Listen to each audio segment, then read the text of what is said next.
Have you ever played Counter-Strike and had that one enemy that knew exactly where you were at all times? I mean, they could just be really good at the game or just really lucky, but sometimes it's neither of those. Today I'll be showing you how to write a radar cheat for Counter-Strike in under 50 lines of code. The first thing I've done here is created a default console project and I've added two of my own custom classes to it. So we have the Win32 API. This has the open process method, the read process memory, and write process memory methods. So these will help later on for in terms of reading and writing the memory. And we have the memory class, which is basically wrapping around the Win32 API methods to make it a bit easier for us to use. For example, being able to pass in types, so integer or floats. So back to our program class. The first thing we kind of want to do here is set the project up so it's in line with the Counter-Strike process. So Counter-Strike is actually a 32-bit application, so we want to go to Configuration Manager and we want to change the platform type to new x86 and we will close. And I don't think you need to change it anywhere else. That should be fine. Next part is we actually want to find whereabouts do we start with writing memory. So first we need to find whereabouts the process, the Counter-Strike process is located in memory. So what we do is we actually create a variable called process and we will do process dot get processes by name. And we know that Counter-Strike runs under the name CSGO. And you can double check that by looking at the task manager. So we want anything that returns from that. So we want the first entry from that, which will be Counter-Strike. It will be the exact one. If Counter-Strike isn't running, then that's going to throw an error because you're going to try and get an index that doesn't exist in the array or an entry. And so now we actually have to get the process handle. So we create another variable, process handle. And we will do Win32 API dot open process, and then we want to give it our desired access, so we will give it read, and we want to give it write, so Win32 API dot write. We don't want to inherit handle, and the process ID we give it is process dot ID. The next step we need to do is find the process modules for Counter-Strike. So basically how this works is Counter-Strike has a bunch of modules that are loaded in after it, which has some as a game logic inside of it. So what we want to do is find the address of those modules in memory so that we can overwrite them. So basically they're like pointers. So we want to create a variable here called client base address, or we could just call it client address, just set it to 0. And then we want to do a for each through the process modules.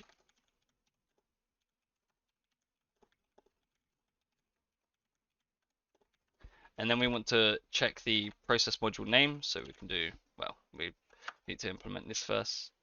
Process module, sorry. And then module dot module name equals client.dll, which is the one we will be writing code into. So now that we have that, we want to set the client address to the base address. Module.base address. And we need to cast it to the integer type. So next up, we need to actually overwrite the flag that is in memory for Counter-Strike. So it's actually called the, I think it's B or M underscore B spotted. And what that basically means is when that's set to 1, that means that you're showing on the radar. When it's set to 0, you're not showing on the radar.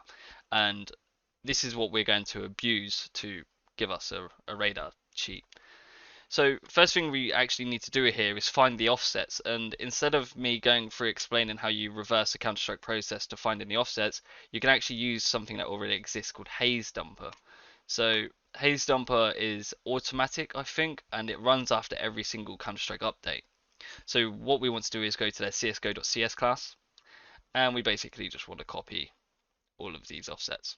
You can write an automated method to do this and pull it every time you start the program, but I don't know. I'm not going through that just yet. So we want to create a new class,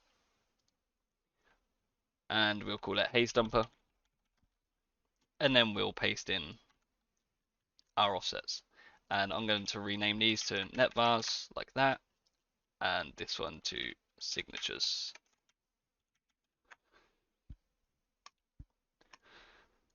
So now what we need to do is write constantly to the CSGO process, because CSGO may set the flag back to 0. So we'll just do a while true. This is not the best way to do it. You could probably make it a bit better, but it's a bit easier. And we're just going to do a thread.sleep, which will stop us from using up too many CPU cycles. So now the thing about the players in Counter-Strike is that we need to find where they are. The thing is, with an external cheat is we don't actually know how many players there are, so we can just do a loop over 64 indexes or 64 people and just check if they exist. So we can do for int I equals 0, I is less than or equal to 64, I plus plus. So now what we need to do is actually find the player address. So we know this is the index of the player. We need to find the player address now. So we will do var player address equals memory dot read memory. We want to read it as an int, and then we give it the process handle, so process handle up above, and then we need to give it the address, which will be the client address plus the signatures entity list. And then we also need to be able to calculate the entry that we're trying to find, so the index. So we want to do I plus I times by 0x10, and that will return us the player. We'll change this to int. So that will return us the address of the player by the index. So I think 0 is the local player, so you when you're playing, and then from there on it could be all the external players. So now we've got the player address. We actually want to write to memory, so we're going to do memory dot write memory. We want to write an integer, and then we need to give it the process handle, and then we need to tell it where we want to write to. So we've got the player address, and we know that every player, well, we can assume that every player has the spotted flag or B spotted flag. So we can do plus netvars